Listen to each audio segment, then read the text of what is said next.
आप source reveal नहीं करते हो यार आप। आपको ना सोर्स की रिस्पेक्ट करनी चाहिए। क्या राहुल गांधी पार्टी चला रहे हैं? वो कौन चला रहा है? सोनिया गांधी के आसपास कितने नेता थे? अहमद पटेल, अंबिका सोनी, जनार्दन द्विवेदी, गुलाम नबी आज़ाद, ए.के. एंटनी। ये लोग राजनीतिक रूप से ये कहते थे सोनिया गांधी देवी है, आप इनकी पूजा करो। कोई कह रहा है कि तुम फल चढ़ाओ, कोई कह रहा है दूध चढ़ाओ, कोई कह रहा है शहद चढ़ाओ, ठीक है। राहुल गांधी राजनीति में आए और उन्होंने पुजारियों को बाहर कर दिया और कहा कि मैं खुद पुजारी हूँ। देश का दलित है ना, वो कुकर की जो सिटी होती है ना, और जो उसमें से वो जो प्रेशर निकलता है, भाप निकलती है, इस देश के दलितों ने देश में से राजनीतिक प्रेशर जो है वो रिलीज कर दिया। तो क्या आप ये मानते हैं कि ये कहीं ना कहीं कांग्रेस की जो संगठनात्मक कमजोरियां जो हैं उसे दर्शाता है? कांग्रेस पार्टी कभी संगठन बेस्ड पार्टी रही नहीं है, लेकिन इन 10 सालों की राजनीति में कांग्रेस का नहीं, हिंदुस्तान की राजनीतिक पार्टियों का काम करने का तरीका चेंज कर दिया। देखिए, इन 10 सालों में ना, एक तो ये देश सेकुलर नहीं बचा। पहले मुस्लिम तुष्टीकरण होता था, अब हिंदू तुष्टीकरण हो रहा है। बहुजन विचार या फिर जो भी कांग्रेस इस समय दिखाने की कोशिश कर रही है कि हम दलित, पिछड़े और अल्पसंख्यक लोगों की राजनीति करना चाहते हैं, आप अगर पूरी प्रक्रिया को देख रहे हैं तो आप क्या समझ पाते हैं कि क्या सचमुच कांग्रेस उस विचार के साथ कनेक्ट हो पा रही है, अलाइन कर पा रही है अपने आप को? पता क्या होता है, राजनीति खेल है परसेप्शन का, नैरेटिव का। मोदी जी विकास पुरुष है, परसेप्शन है। अब जो राहुल गांधी कर रहे हैं ओबीसी की और दलित की राजनीति, तो वो मुझे लगता है कि उनकी बात पहुंच पा रही है। 2024 का जो रिजल्ट आया लोकसभा का, वो उसका प्रमाण है। ये मैं कांग्रेस पार्टी के लिए कह रहा हूँ कि लंबे समय के बाद कम से कम इनका विजन क्लियर हुआ है कि हमें ओबीसी और दलित की राजनीति करनी है। आप इसमें अल्पसंख्यक रख रहे हैं कि नहीं? वो तो ऑलरेडी उनके साथ ही है। ठीक, वो तो भाजपा के पास जाएंगे नहीं ना। ट्रिपल तलाक हो, वक्फ बिल हो, कभी भी मुसलमान बीजेपी को वोट नहीं दे सकता।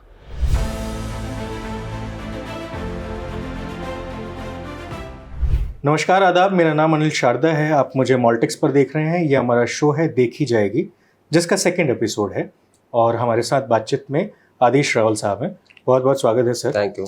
आज इस पूरे फॉर्मेट को थोड़ा सा हम लोग बदलने वाले हैं, क्योंकि इसमें हम आदेश रावल साहब के पिछले 1 हफ्ते के जो प्रमुख ट्वीट्स हैं उसे हम संकलित कर रहे हैं अपने इस चर्चा में, जो कि सिर्फ टिप्पणी नहीं है बल्कि कई बड़े राजनीतिक सवाल भी खड़े करते हैं इनके ट्वीट्स, और हम उसे डिकोड करने की कोशिश करेंगे कि जो ये लिख रहे हैं उसके पीछे के मायने क्या हैं। तो सबसे पहला जो मेरा सवाल आपसे रहेगा, जो आपने पिछले दिनों ट्वीट किया कि कांग्रेस में जो व्यक्तिगत स्टाफ से लेकर एआईसीसी के प्रशासनिक अधिकारी तक जो राहुल गांधी के साथ फ्रेम साझा करते हैं, जब वीडियो में गांधी परिवार के साथ दिखते हैं तो इससे कांग्रेसी नेताओं को संदेश जाता है कि वह नेतृत्व के नज़दीक हैं, फिर दुकान चलती रहती है। क्या मतलब था ये दुकान चलाने वाली बात? क्या है ये?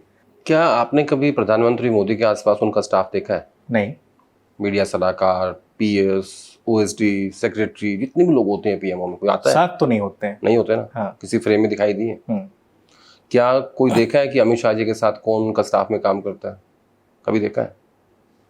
क्या कभी देखा है कि अखिलेश यादव के स्टाफ में कौन है जो उनके पीछे चलते हो, other than security, NSG commandos? ठीक है।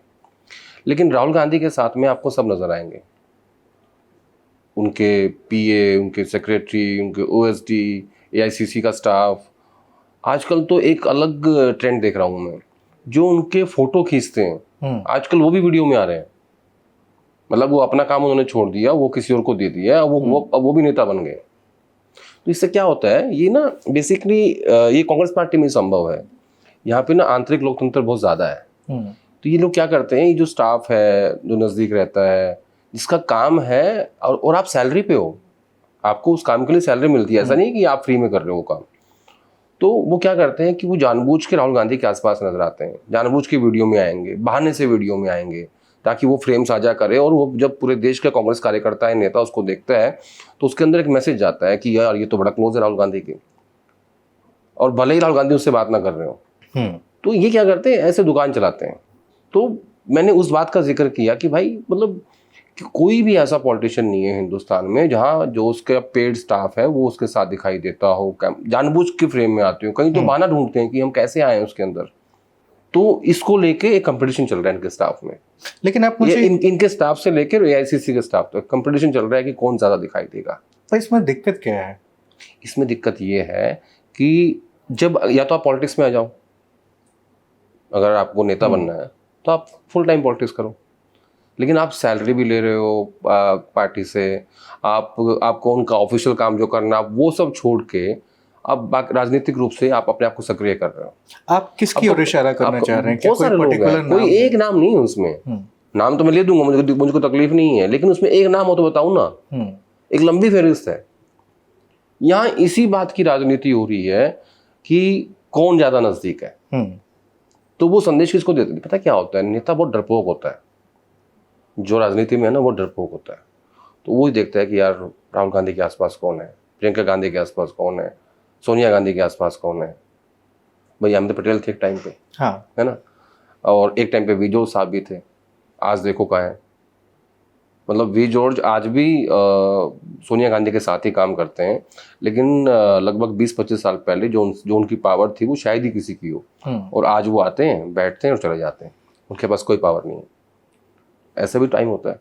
लेकिन मैं ये कह रहा हूँ कि अगर आपकी मंशा ठीक है फिर तो ठीक है, समझ में आता है कि आप गलती से एक बार दिखाई दे, कोई बात नहीं।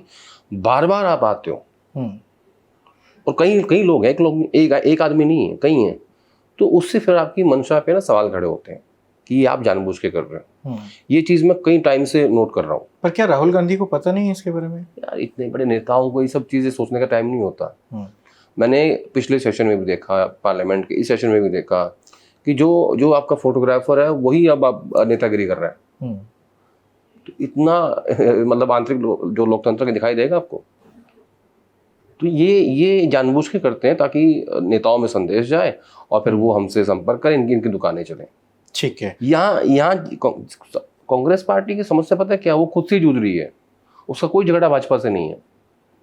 इनके स्टाफ से लेके और इनके नेता तक कौन लड़ रहा है भाजपा से? सब लड़ रहे हैं आपस में।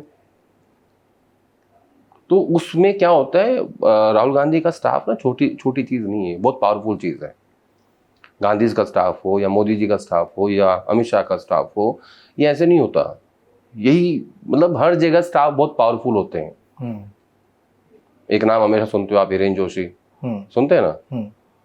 मैंने आज तक उस व्यक्ति को कभी नहीं देखा, ना फोटो तो मैंने भी, ना फोटो में, ना किसी वीडियो में प्रधानमंत्री के आसपास, ना किसी पार्टी में। लेकिन ऐसा कोई व्यक्ति नहीं होगा जो राहुल गांधी के स्टाफ में है जिसको आपने नहीं देखा होगा।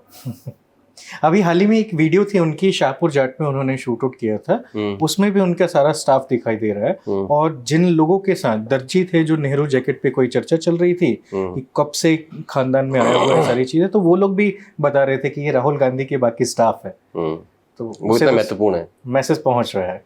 खैर, दूसरी सवाल पे मैं आपसे पूछना चाहता हूँ, ये कांग्रेस के भीतर आजकल स्लीपर सेल वाली एक बात हो रही है। मुझे याद है कि 2014 में भी ये बात उठी थी राहुल गांधी के द्वारा ही। तो और अभी अहमदाबाद के अधिवेशन में उत्तराखंड के जो विधायक हैं हरीश धामी, वो एक पल जाके वहाँ पे एक जोशीले भाषण दे रहे होते हैं, और दूसरे ही पल अगर देखा जाए तो वो उत्तराखंड में पुष्कर सिंह धामी को अपनी सीट ऑफर कर रहे होते हैं। तो ये किस तरह की राजनीति है? थोड़ा इसकी शुरुआत हुई पिछले महीने जब राहुल गांधी गुजरात गए, तो उन्होंने कहा कि हमारे कुछ लोग हैं जो भाजपा से मिले हुए हैं, वो स्लीपर सेल हैं। उसके बाद से चर्चा शुरू हुई स्लीपर सेल की, और अगर हमें आवश्यकता पड़ी कि हमें 30-40 लोग निकालने हैं तो हम निकाल देंगे। तो ये आपने अब तक क्यों नहीं निकाले? अगर आपको पता है तो, पार्टी आप चला रहे हो ना, तो आप एक्शन क्यों नहीं लेते? क्या राहुल गांधी पार्टी चला रहे हैं? वो कौन चला रहा है? इस बात पे आपको शक है? नहीं, मतलब खड़गे साहब के हिसाब से कौन चला रहा था? खड़गे साहब अध्यक्ष पद पे हैं, इसलिए राहुल गांधी बैक सीट पे बैठ के पार्टी चला रहे हैं। इतना ही फर्क, और कोई फर्क नहीं है। राहुल गांधी के बिहाफ पे वेणुगोपाल पार्टी चलाते हैं, खड़गे साहब सिर्फ चेहरा है। हाँ, मैं वापस आता हूँ स्लीपर सेल पे। तो बात ये हुई कि राहुल गांधी ने भाषण दिया गुजरात में पिछले महीने, और वहां से बात हुई कि भाई हमारी पार्टी में स्लीपर सेल है, कुछ सीनियर नेता हैं, कुछ राज्यों में बैठे हुए हैं, सब हैं। अब उस दौरान जब आपको ये पता है कि हमारे जो नेता हैं वो भाजपा से मिले हुए हैं, तो आप उनके ऊपर एक्शन लीजिए, और या फिर आप बोलिए मत। दरअसल होता क्या था कि पहले ना गांधी कोई भी चीज़ बोलते नहीं थे डायरेक्टली, जो उनके आसपास के लोग होते थे वो बोलते थे। इंदिरा जी के टाइम में आर.के. धवन, फोतेदार, राजीव गांधी के समय में वी जॉर्ज, और सोनिया गांधी के समय में अहमद पटेल। तो ये लोग जो हैं किसी से भाषण दिलवा के और उस पर एक्शन कर देते थे। कभी गांधी कभी नहीं बोलते थे। राहुल गांधी पहले व्यक्ति हैं जिन्होंने ये काम किया है। दरअसल हुआ क्या, यूपी के दौर में क्या हुआ, सोनिया गांधी के आसपास कितने नेता थे? अहमद पटेल, अंबिका सोनी, जनार्दन द्विवेदी, गुलाम नबी आज़ाद, ए.के. एंटनी, ये इतने लोग थे। ये लोग क्या करते थे? ये लोग राजनीतिक रूप से ये कहते थे सोनिया गांधी देवी हैं, आप इनकी पूजा करो। कोई कह रहा है कि तुम फल चढ़ाओ, कोई कह रहा है दूध चढ़ाओ, कोई कह रहा है शहद चढ़ाओ, ठीक है। अब राहुल गांधी की राजनीति अलग पता कैसे है? राहुल गांधी राजनीति में आए और उन्होंने पुजारियों को बाहर कर दिया और कहा कि मैं खुद पुजारी हूँ, तो वो सब तो जॉबलेस हो गए। आपको बनना था भगवान, आप बन गए पुजारी। ये बेसिक फर्क है। अब आता हूँ स्लीपर सेल पे, जो आपने सवाल पूछा। ये जो विधायक जी हैं हरीश धामी, इनका भाषण हुआ अधिवेशन में अहमदाबाद में, तो उन्होंने कहा कि भाई मैं तो जमीन का आदमी हूँ, राहुल जी ने मुझे टिकट दिया, कांग्रेस से मैं आया, सब कुछ हुआ। लेकिन जब ये, अब स्लीपर सेल की परिभाषा बता रहा हूँ मैं आपको, जब ये उत्तराखंड में होते हैं और पुष्कर सिंह धामी चुनाव हार जाते हैं, तो ये कहते हैं कि मैं अपनी सीट मुख्यमंत्री के लिए खाली कर सकता हूँ। कैसे कह रहे हो भाई अभी बात? फिर ये कहते हैं कि जो प्रधानमंत्री मोदी ने कार्य किए हैं इस देश में वो सराहनीय है। आप हो कांग्रेस के विधायक, आप भाजपा के हारे हुए मुख्यमंत्री के लिए सीट खाली कर रहे हो। तो ये जिन्होंने उसको बुलवाया उस अधिवेशन में, देखिए अधिवेशन में बोलना ना बड़ी बात होती है, वो छोटी बात नहीं होती। और बहुत लोग कांग्रेस का राष्ट्रीय अधिवेशन है, उसमें रिफॉर्म्स की बात होती है, उसमें रोड मैप की बात होती है, वो बहुत बड़ी चीज होती है। उसमें आप जिसको बुलवा रहे हो, तो जो लोग बुलवाने वाले हैं उनको पता ही नहीं आपका बैकग्राउंड क्या है, कि आप क्या कर रहे हो, आप किसको बुलवा रहे हो, कहाँ से आ रहे हो। तो मुझे ये चेक करना था, ये बोलने वाला स्लीपर सेल है, बुलवाने वाला स्लीपर सेल है, जिसने ये ऑथोराइज किया कि भैया कौन कौन भाषण देगा। तो ये एक बहुत बड़ी समस्या है कांग्रेस पार्टी के भी। और ये जरूरी सवाल भी है कि जब इतनी सारी चीजें हो रही हैं तो आपको फिर बुलाने की आवश्यकता ही क्यों पड़ी? तो कहीं ना कहीं बुलाने वाले ही यहाँ पे स्लीपर सेल दिखाई दे रहे हैं। नहीं, बुलाया तो ठीक है, कांग्रेस पार्टी का विधायक है, बुलाया होगा, ऐसे डेलीगेट भी होगा, लेकिन जब उनके जो भाषण है, जो स्टेट की पॉलिटिक्स है वो अलग है, और जब वो दिल्ली आके बात करते हैं तो अलग करते हैं। तो ये एक बड़ी समस्या है कांग्रेस के भीतर कि वो आइडेंटिफाई नहीं कर पा रहे हैं कि असली स्लीपर सेल कौन है। तो क्या आप ये मानते हैं कि ये कहीं ना कहीं कांग्रेस की जो संगठनात्मक कमजोरियां जो हैं उसे दर्शाता है? नहीं, वो तो चल ही रहा लंबे समय से। वो तो मैं हर बारी कहता हूँ, अपने हर कार्यक्रम में कहता हूँ कि कांग्रेस पार्टी के पास संगठन नहीं है, और इसीलिए कांग्रेस पार्टी ने 2025 से 2026 पूरा साल संगठन को दिया है। इसलिए अधिवेशन भी हुआ है, इसलिए डिस्ट्रिक्ट प्रेसिडेंट को पावर दी जा रही है, इसीलिए गांव में कमेटी बन रही है, मंडल कमेटी बन रही है, ब्लॉक पे कमेटी बन रही है, जिला पे बन रही है, और जिला अध्यक्ष को सीसी में ला रहे हैं। वो तो संगठन पे काम हो ही रहा है, लेकिन नहीं है, यही सबसे बड़ी समस्या है इनकी। उसको कैसे खड़ा करना है। हालांकि कांग्रेस पार्टी कभी संगठन बेस्ड पार्टी रही नहीं है, लेकिन इन 10 सालों की राजनीति में, जब से 2014 से 24 तक की जो पॉलिटिक्स हुई है देश में, उसने कांग्रेस का नहीं, हिंदुस्तान की राजनीतिक पार्टियों का काम करने का तरीका चेंज कर दिया। और उसमें कांग्रेस भी है, लेकिन कांग्रेस हार क्यों रही है? क्योंकि उसने अपने तरीके को ठीक नहीं किया अभी तक। टाइम के हिसाब से जो चेंजेस होते हैं ना, वो नहीं किए उन्होंने। थोड़ा सा इसको और विस्तार से बताइए। इसको ऐसे विस्तार बता सकते, कांग्रेस पार्टी को लगता है कि हम संगठन बेस्ड पार्टी नहीं है, जनता फेडअप हो जाएगी बीजेपी से और हमें सत्ता में ले आएगी, वो नहीं है। तो ये इस उम्मीद में बैठे हुए हैं। हाँ, देखिए इन 10 सालों में ना, एक तो ये देश सेकुलर नहीं बचा, ये मैं हमेशा कहता हूँ। पहले मुस्लिम तुष्टीकरण होता था, अब हिंदू तुष्टीकरण हो रहा है, ठीक है। और ये जो बीजेपी 80-20 की बात करती है, वक्फ बिल की बात करती है, बटेंगे तो कटेंगे की बात करती है, ये सब क्यों करती है वो? क्योंकि वो उसे अपने वोटर को ना चार्ज लगना है। अगर कोई भूल गया है कि वो हिंदू है, उसको फिर से याद कराओ कि तू हिंदू है। ये उनकी स्ट्रैटेजी है। अच्छा, कोई बुरी बात भी नहीं है, सब राजनीति कर रहे हैं, अपने अपने हिसाब से कर रहे हैं। तो कांग्रेस पार्टी को ये समझ नहीं आ रहा है कि वो अब आगे की पॉलिटिक्स कैसे करे। हालांकि राहुल गांधी जो कर रहे हैं, उन्होंने समझ लिया कि धर्म का ऑल्टरनेट जाती है, और इसलिए वो दलित और ओबीसी की बात कर रहे हैं। आपने दलित ओबीसी की बात की, तो मैं आदेश आपको ये पूछना चाहूँगा कि राहुल गांधी ने अभी अहमदाबाद के ही अधिवेशन में कहा कि तेलंगाना सरकार ने जातीय जनगणना में पाया कि 90% जो लोग हैं ओबीसी और दलित हैं, जबकि सरकार की सच्चाई ये है कि मुख्यमंत्री समेत 4 रेड्डी कैबिनेट का हिस्सा है, जिनकी कुल आबादी लगभग 3%। हाँ, ये मैंने लिखा था। हाँ। इसमें नहीं, जब उन्होंने ये कहा तो मैंने इसकी तहकीकात की, 1-2 फोन लगाए हैदराबाद में, पता लगाया। कैसे लगाया था आपने? आप सोर्स रिवील नहीं करते हो यार। आपको ना सोर्स की रिस्पेक्ट करनी चाहिए। ये बात भी है। अगर आपने सोर्स रिवील कर दिया, हाँ, फिर तो वो सोर्स बचा नहीं। बिल्कुल। दूसरा क्या होता है, इन्फॉर्मेशन फ्लो ना विश्वास पर टिका हुआ होता है।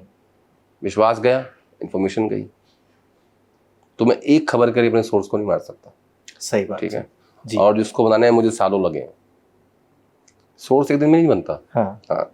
तो मैंने फ़ोन लगाया हैदराबाद, तो मैंने कहा यार ये राहुल गांधी कह रहे हैं कि 90% लोग ओबीसी हैं। तो बोला कि भाई साहब एक बात बताऊँ आपको, बताओ। बोला कि 4 तो रेड्डी हैं, 1 मुख्यमंत्री और 3 कैबिनेट मंत्री, और 2 रेड्डी और बनना चाहते हैं, इसलिए कैबिनेट एक्सपेंशन नहीं हो पा रहा है। ठीक है, मंत्री बनना चाहते हैं। हाँ, 2 रेड्डी और बनना चाहते हैं 4 के अलावा, तो 12 में से 4 तो ऑलरेडी हैं, और ओबीसी जिसकी बात हो रही है वो सिर्फ 2 हैं, और रेड्डीज की जनसंख्या 3% है, जिसमें से 4 हैं और 2 बनना चाहते हैं। अल्पसंख्यक एक भी नहीं है। 12 में से 7 तो स्वर्ण जाति के ही हैं। वही तो ना, जनरल कैटेगरी में जो आते हैं। तो जब राहुल गांधी ओबीसी की बात कर रहे हैं, जब एसटी की बात कर रहे हैं, जब दलित की बात कर रहे हैं, तो फिर उनको इंश्योर करना पड़ेगा। हालांकि ये जो कैबिनेट एक्सपेंशन नहीं हो पा रहा है ना, इसमें 2 रेड्डी को बनना है, इसके ना होने की वजह राहुल गांधी ही है। उन्होंने रोका हुआ है इसको। वो चाहते हैं कि ओबीसी इसमें ऐड हो। लेकिन जब आप ये बात कहते हो ना, तो फिर आपको अपनी सरकारों में और अपने संगठन में जो आप कहते हो कि जिसकी जितनी आबादी उतनी हिस्सेदारी, उसको इम्प्लीमेंट करना चाहिए। पर इसलिए मैंने ये चीज़ तेलंगाना वाली बात लिखी। हाँ, लेकिन अगर रेड्डी समुदाय का प्रभुत्व और अल्पसंख्यक प्रतिनिधित्व की भी अगर बात की जाए, तो ये जो कमी है वो कांग्रेस की समावेशी छवि को कितना प्रभावित करता है? नहीं, प्रभावित नहीं करता। देखिए, जब सरकार बनी तब अलग परिस्थितियाँ थी। रेड्डी डोमिनेटिंग कास्ट है, ठीक है। मुझे लगता है कि 30 से ज़्यादा एमएलए रेड्डी हैं। तो वो जो भले ही वो जनसंख्या में कम हो, लेकिन प्रभावशाली हैं। रेड्डीज पता कैसे हैं? जैसे हरियाणा में जाट है, ऐसे वहाँ रेड्डीज हैं। वो जमीन कंट्रोल करते हैं, यानी पैसा भी और पावर भी। जनसंख्या कम है, मैं मानता हूँ, लेकिन क्योंकि राहुल गांधी नेता हैं, अब उनको ये समझ में आ गया था इस चुनाव से पहले, लोकसभा चुनाव से पहले, कि अगर मुझे धर्म का ऑल्टरनेट ढूंढना है तो वो जाति है, और वो उसी की राजनीति कर रहे हैं। इसलिए बीजेपी की सरकार नहीं है, आज सरकार एनडीए की है। 400 जो पार का नारा था, जो 303 थी, वो क्यों आई 240 पे? क्योंकि इस देश का जो हिंदू है वो जाति में तब्दील हो गया, और खासतौर पे दलित, तभी तो 240 आई, अदरवाइज नहीं आती। राहुल गांधी का जो संविधान का मुद्दा था, जो पहले फेज के बाद जिसने मतलब स्पीड पकड़ी, जो गांव तक पहुंचा, जो जिसने मायावती को छोड़ के और वोट दिया इंडिया गठबंधन को, वो क्या था? जाति का मुद्दा था। बीजेपी ने आज क्या किया है? आज अम्बेडकर जी की जयंती है, क्या किया उन्होंने? वो हर अखबार में विज्ञापन दे रखा है, अम्बेडकर जी की जयंती पे शत शत नमन। ठीक है, क्यों करना पड़ रहा है ये? क्योंकि वो जानते हैं कि ये कांग्रेस पार्टी का वोट बैंक है, और उसने वोट दिया 2024 में इंडिया गठबंधन को। मेरे एक मित्र हैं, नाम तो नहीं बता सकता, कि अंदर में काम करते हैं, वो हमेशा कहते हैं कि इस देश का दलित है ना, वो कुकर की जो सीटी होती है ना, और जो उसमें से वो प्रेशर निकलती है, जो प्रेशर निकलता है, भाप निकलती है, वो इस देश का मतलब बिल्कुल वही काम करता है, और वही किया उसने इस बार भी। जो मतलब पॉलिटिकल इंस्टेबिलिटी आ गई थी इस देश के अंदर, और एक ही पार्टी का सब कुछ सिस्टम चल रहा था, इस देश के दलितों ने देश में से राजनीतिक प्रेशर जो है वो रिलीज कर दिया सिटी की तरह।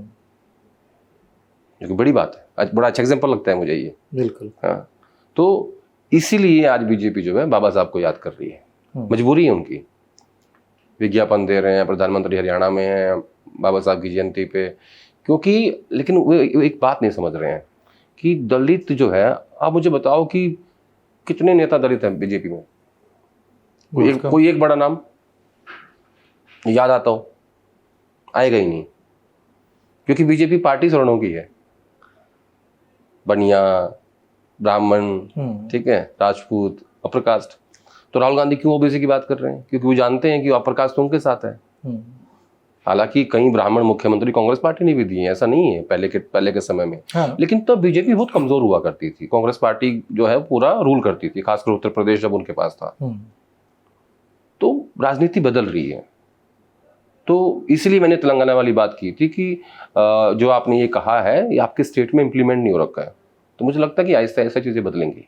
हाँ, लेकिन एक चीज़ और मैं इसमें समझने की कोशिश करूँगा आपसे कि जब आप आज अम्बेडकर वाली बात हो गई, बहुजन विचार या फिर जो भी कांग्रेस इस समय दिखाने की कोशिश कर रही है कि हम दलित, पिछड़े और अल्पसंख्यक लोगों की राजनीति करना चाहते हैं, यदि आप अगर पूरी प्रक्रिया को देख रहे हैं तो आप क्या समझ पाते हैं कि क्या सचमुच कांग्रेस उस विचार के साथ कनेक्ट हो पा रही है, अलाइन कर पा रही है अपने आप को, या उसके लिए कुछ ऐसा स्टेप ले पा रही है कि कुछ कर पाए?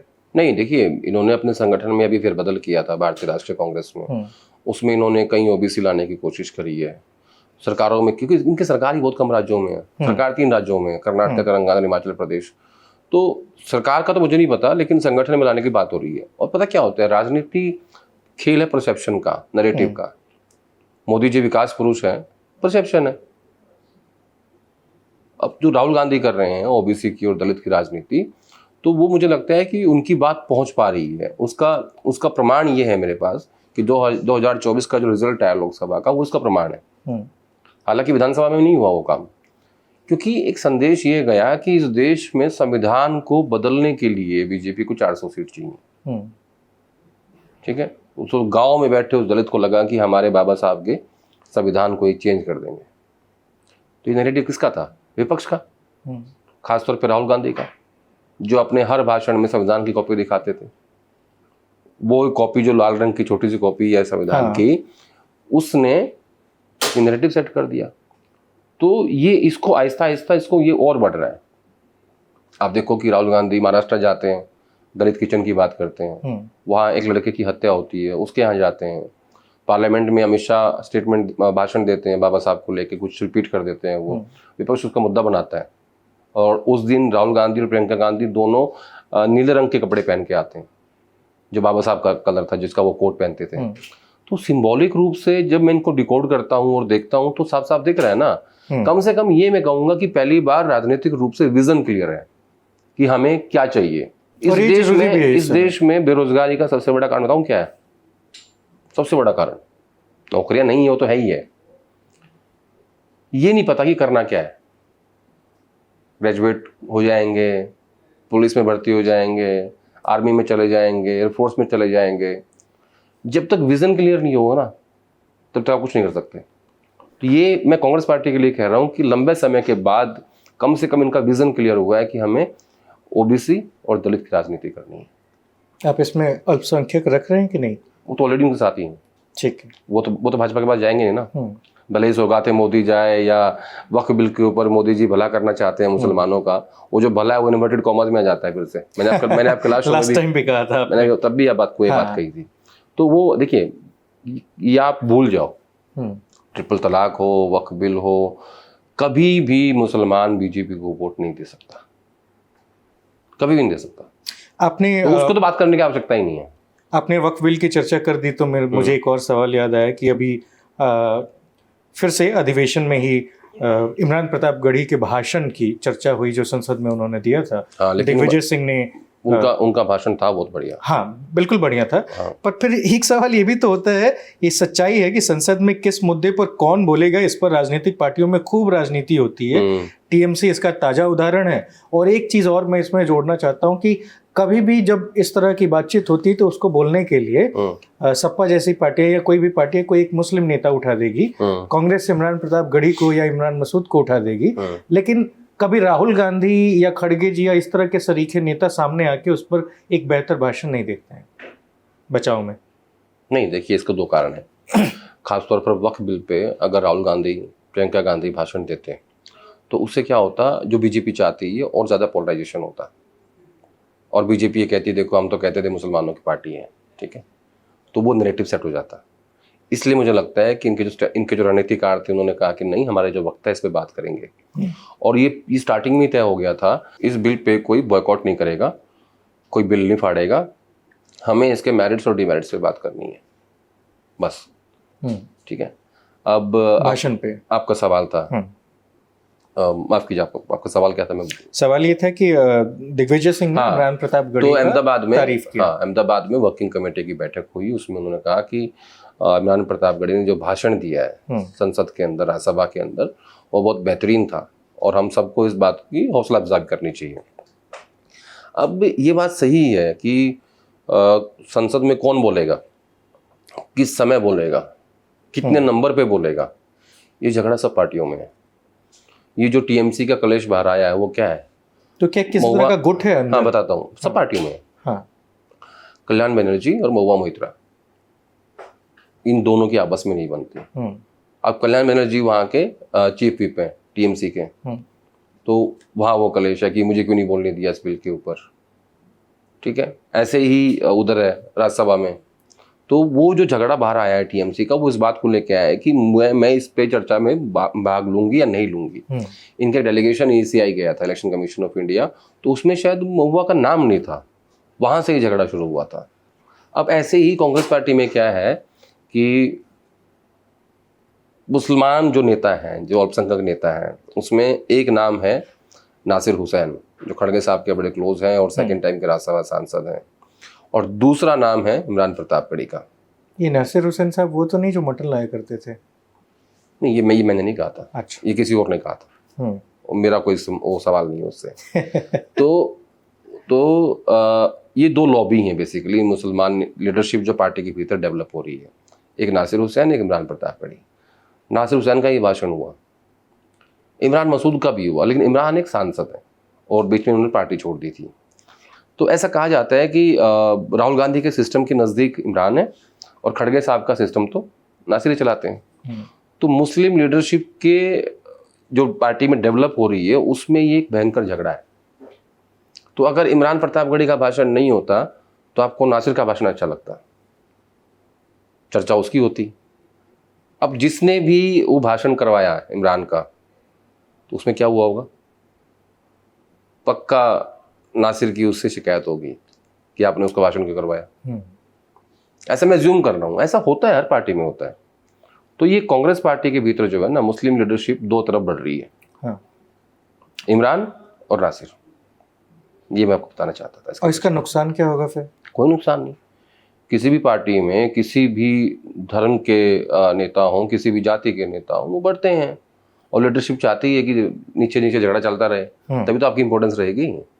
सही बात है। हाँ। अच्छा, मैं अगला सवाल पूछने से पहले एक चीज़ और याद आया। पिछले दिनों अमित मालविया ने एक फोटो ट्वीट की थी, वीडियो ट्वीट किया था, जिसमें राहुल गांधी, सोनिया गांधी, सब कोई सोफे पे बैठा हुआ था और खड़गे जी के लिए एक अलग से कुर्सी लगाई गई थी। इस पर भी बहुत सारे बवाल हुए, पर क्या आपको नहीं लगता है कि खड़गे जी के लिए सेंटर कुर्सी होनी चाहिए? अरे यार, वो हेल्थ इशू है। देखिए, अमित मालविया बीजेपी के आईटी सेल के हेड है। अच्छा। वो उनका फर्ज बनता है कि वो अपने विपक्षी नेताओं को ट्रोल करें, वो काम है उनका, जॉब है उनकी। हाँ।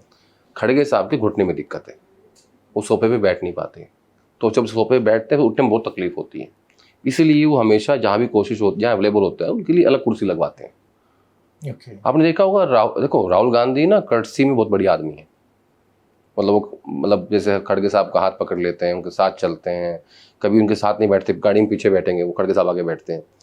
पानी देना, वो सब नहीं है। मतलब आप कुछ भी आरोप लगाओ, वो सब जस्टिफाई मैं कर सकता हूँ, लेकिन राहुल गांधी कर्टसियस नहीं, ये अच्छा नहीं लगता। पढ़ा लिखा आदमी है यार, विदेश में पढ़ के आया हुआ है, मतलब इस मामले में आरोप नहीं लगता, क्योंकि खड़गे साहब के हेल्थ इशू है, घुटने की दिक्कत है, उठने बैठने में तकलीफ होती है, तो जो वो कहते हैं वही होता है। अगर उन्होंने कहा कि नहीं मेरे लिए कुर्सी दो, वो कुर्सी मिल गई। उन्होंने कहा कि सोफा दो, तो सोफा दे दिया। जो खड़गे साहब चाहते हैं वही होता है। ये आरोप ना सिर्फ इसलिए है कि भाई वो क्योंकि आईटी सेल के अध्यक्ष हैं या मुखिया हैं, प्रमुख हैं, जो भी हैं, तो उनको कुछ ना कुछ तो करना ही है ना। ऐसे ही कांग्रेस पार्टी भी करती है उनके नेताओं के खिलाफ, ऐसी बीजेपी करती है कांग्रेस के खिलाफ। ये काम है 24/7 का। ठीक है। इस अधिवेशन में कांग्रेस की ओर से बहुत बड़े फैसले भी लिए गए, जरूरी मुद्दे या 2026 की प्लानिंग। मैं एक चीज़ समझना चाहता हूँ कि इसके बाद प्रियंका गांधी को आप कहाँ देखते हैं? उनके लिए क्या कुछ तय हो रहा है? देखिए, प्रियंका गांधी अभी महासचिव है पार्टी की, उनके पास प्रभार नहीं है, और उनके पास जो लास्ट प्रभार था वो उत्तर प्रदेश का था, फिर उन्होंने इस्तीफा दे दिया था। प्रियंका गांधी को खड़गे साहब चाहते थे कि वो इलेक्शन मैनेजमेंट कमेटी की हेड बने, उन्होंने उनको कहा भी, लेकिन प्रियंका गांधी ने मना कर दिया। अब उनकी अगली भूमिका क्या होगी, इस पे मुझे लगता है कि गांधी इसके पीछे विचार चल रहा होगा। ये बात बाहर विचार करने के मतलब का मैटर नहीं है। मुझे लगता है ये अंदर ही डिसाइड करेंगे कि उनको उनका क्या रोल हो सकता है, किसी राज्य का रोल हो सकता है, क्योंकि इलेक्शन मैनेजमेंट कमेटी जो है ना वो कांटों भरा ताज है। सपोज करो आप कल चुनाव हार गए तो आपके ऊपर सवाल उठेंगे, फिर आप दूसरा हार गए फिर सवाल उठेंगे, तो उस ताज को कोई पहनना नहीं चाहता। मुझे लगता है प्रियंका गांधी ने भी इसलिए मना किया होगा कि मुझे नहीं बनना है इसका हेड। हालांकि उससे इनको फायदा होता, उससे फायदा ये होता कि गांधी के पास ना आज की टाइम पे डायरेक्ट फीडबैक सिस्टम नहीं है कि जमीन से कोई उनको फीडबैक मिले। जो भी चीजें आती है फिल्टर होके आती है, ठीक है। अगर आप इलेक्शन मैनेजमेंट कमेटी को हेड करते तो आपको ये पता होता कि बूथ पे क्या हो रहा है, आप बूथ कमेटी बनाते, आपको पता होता कि कौन कौन लोग इसमें हैं, आपको पता जमीन पे ये मुद्दे हैं। दिल्ली में भले ही कुछ अलग हो, देखिए जमीन के मुद्दे अलग होते हैं, दिल्ली के अलग होता है, नैरेटिव अलग है, परसेप्शन अलग है, मीडिया की बातें अलग है, लेकिन जमीन पे कुछ और होता है, तो उससे फायदा भी होता है। लेकिन मुझे लगता है कि प्रियंका गांधी ने ये कांटों भरा ताज पहनने से मना इसलिए कर दिया, और जो उनकी भूमिका होगी वो गांधी जी तय करेंगे आपस में बैठ के, इनको अब क्या काम देना है। ठीक है, अगले सवाल पे पहुंचता हूँ मैं। एक सेकंड, तबीयत आज ठीक नहीं थी। कुछ लेते क्यों नहीं? आज लूंगा, हफ्ते से गया नहीं था। गर्म पानी में लेना। हाँ, खैर अगले सवाल पे बढ़ते हैं। आपने एक ट्वीट किया, और ये सवाल मेरा भी है कि कांग्रेस संसदीय दल की नेता सोनिया गांधी की जब बात होती है तो अहमद पटेल उनके सबसे करीबी हुआ करते थे, और वो कभी उनके साथ बैठे हुए नज़दीक नहीं आए। ये पहले सवाल से ही कहीं ना कहीं जुड़ रहा है, ठीक है वो स्टाफ की बात थी, लेकिन ये राजनेताओं की बात करते हैं। ऐसा लगता है कि वेणुगोपाल हमेशा राहुल गांधी के साथ में बैठते हैं, उठते हैं। तो जब आप ये ट्वीट कर रहे होते हैं और कह रहे होते हैं कि मैंने कभी नहीं देखा कि अहमद पटेल उनके साथ बैठे हो, तो आपको तो मैंने कहा नाम लिया, मैंने नाम कब लिया वेणुगोपाल सर? आपके ट्वीट का इतना तो मतलब निकलता है ना सर। अच्छा, देखो मैंने अहमदाबाद में गया नहीं था अधिवेशन में, तो मैं वो तस्वीरें देख रहा था वहां से। आपको बुलाया नहीं गया था क्योंकि आप तो कांग्रेस को सबसे नजदीकी तरीके से, मतलब मुझे नहीं बुलाते वो लोग। ऐसा क्यों? उनकी मर्जी, मैं क्या बोलूँ उसमें। ना मुझे उन्होंने रायपुर बुलाया, ना मुझे उदयपुर बुलाया, मैं खुद से गया था, और ना अहमदाबाद बुलाया। तो छोड़ो, मैं कई बार उनकी आलोचना कर देता हूँ, तो आजकल नेताओं को आलोचना सहन करने की क्षमता ही नहीं बची है किसी की। तो मैं क्या कह रहा था, आपका सवाल था कि मैंने पहली बात तो मैंने ये नहीं कहा कि वेणुगोपाल का मैंने नाम नहीं लिखा। मैंने एज अ जर्नलिस्ट ये सवाल पूछ के, मैं उनका नाम लेके पूछकर मैं जानना चाहता हूँ, और अब मैं चाहता हूँ कि आप स्पष्ट करें, समझाएं हमारे ऑडियंस को कि असल में है क्या। मैंने 2007 से 2014 as a junior reporter Congress party को कवर किया। उन दिनों यूपी सरकार को चलाते थे अहमद पटेल, तो हम वहाँ तक नहीं पहुँच पाते थे, हमारी वहाँ तक रीच ही नहीं थी, मतलब कभी ऐसी मुलाकात नहीं हो पाई 2014 तक। तो जब मैं उनको देखता था, जैसे सपोज करो कि कांग्रेस पार्टी के ऑफिस में सोनिया गांधी आने वाली हैं, उनके आने से 1 घंटा पहले वो आते थे और उस रास्ते पे चल के जाते थे। सपोज करो कुछ नीचे पड़ा हुआ है, उसको उठाते थे, उसको साइड में रख देते थे। क्या बात कर? हाँ, सपोज करो कि कोई लकड़ी सूख गई है, हाँ, आम की या किसी पेड़ की, वो नीचे गिर गई रास्ते में, वो तक उठा उसको भी उठा लेते थे। हम तो दूर से देखते थे, हम तो जूनियर रिपोर्टर थे, समझ रहे थे खेल क्या भी है, आज भी सीख ही रहे हैं, तो उसको उठा लेते थे। फिर वो आ गई, सोनिया गांधी आ रही हैं, वो फ्रेम में नहीं आते थे, दूर दूर तक दिखाई देते थे, उनसे 4 कदम पीछे रहते थे। मतलब उनके साथ, सोनिया गांधी के साथ बैठना या उनके साथ मंच साझा करना मैंने कभी नहीं देखा, कभी भी नहीं देखा। इवन मोतीलाल वोरा, जनार्दन द्विवेदी, अंबिका सोनी, ये सब भी पीछे ही रहते थे। लेकिन अहमद पटेल सबसे क्लोज थे, वो कभी उनके साथ नहीं बैठते थे और कभी साथ दिखाई नहीं देते थे, ना साथ चलते थे, 4 कदम पीछे, 8 कदम पीछे रहते थे। पर इससे चीजें बदल कैसे जाएंगी? मतलब अगर वेणुगोपाल बैठ रहे हैं साथ में, मैं नाम लेके पूछना चाह रहा हूँ। नहीं, मैंने क्या होता है, हम लोग राजनीति के स्टूडेंट हैं, रोज सीखते हैं, चीजें देखते हैं, उनको ऑब्जर्व करते हैं, फिर उनको डिकोड करते हैं, यही तो काम है ना हमारा। या हमारा कोई शुगर मिल है नहीं है ना।